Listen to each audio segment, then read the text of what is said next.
Bismillahirrahmanirrahim. Assalamualaikum warahmatullahi wabarakatuh.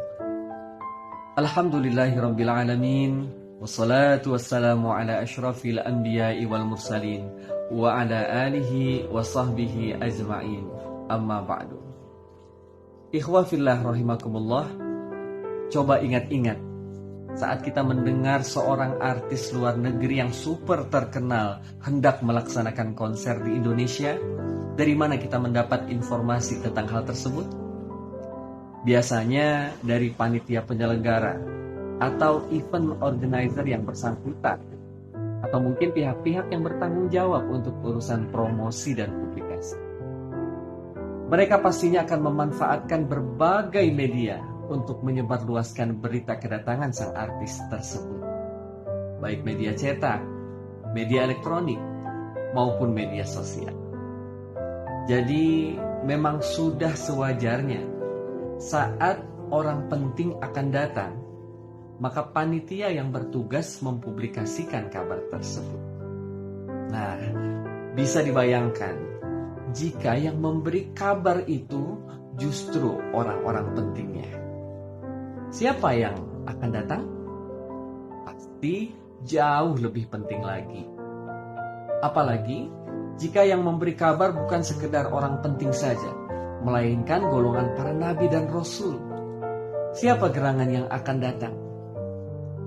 Ikhwah fillah rahimakumullah, demikianlah jika kita ingin melihat seperti apa kedudukan Nabi Muhammad SAW sebagai Rasulullah terakhir di muka bumi ini, di mana berita tentang kedatangan beliau disampaikan dari masa ke masa oleh para nabi dan rasul.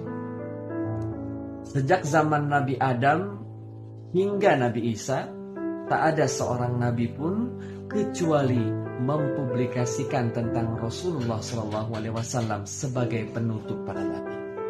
Contohnya dalam surah As-Saff ayat 6. A'udzubillahi minasyaitonirrajim. Wa idh qala Isa ibn Maryam ya bani Israila inni rasulullahi ilaikum musaddiqan lima baina yadayya minat taurati wa mubashiran bi rasuli ya'ti min ba'di ismuhu Ahmad.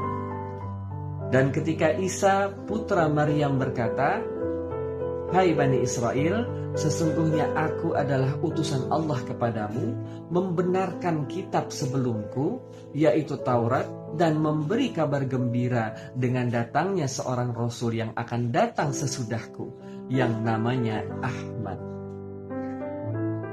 Ikhwah fillah rahimakumullah, kita mengetahui bahwa para nabi dan Rasul pasti menyampaikan kabar gembira kedatangan Rasulullah kepada umat mereka masing-masing. Selain untuk menunjukkan betapa hebatnya kemuliaan Rasulullah SAW, juga untuk memastikan bahwa berita tersebut benar-benar sampai kepada umat. Para nabi dan rasul tak mungkin menyembunyikan kabar kehadiran Rasulullah SAW. Sedangkan orang-orang biasa mungkin saja melakukannya.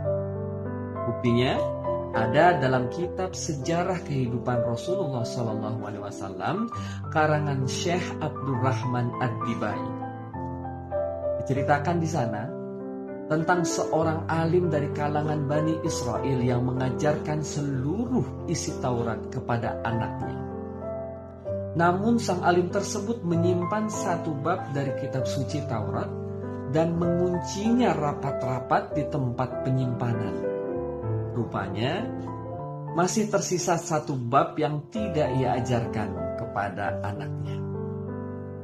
Ketika ia meninggal dunia, barulah terbongkar rahasia tersebut, bahwa bab yang ia sembunyikan berisi tentang kabar gembira kelahiran seorang nabi akhir zaman yang lahir di Mekah, kemudian hijrah ke Madinah dan meluas pengaruhnya hingga ke Syam. Ada apa dengan sang alim itu? Kenapa kira-kira ia menutup-nutupi berita tentang kedatangan Rasulullah SAW? Rupanya karena ia iri bahwa Rasul pilihan tersebut bukan berasal dari golongannya, melainkan dari golongan yang lain.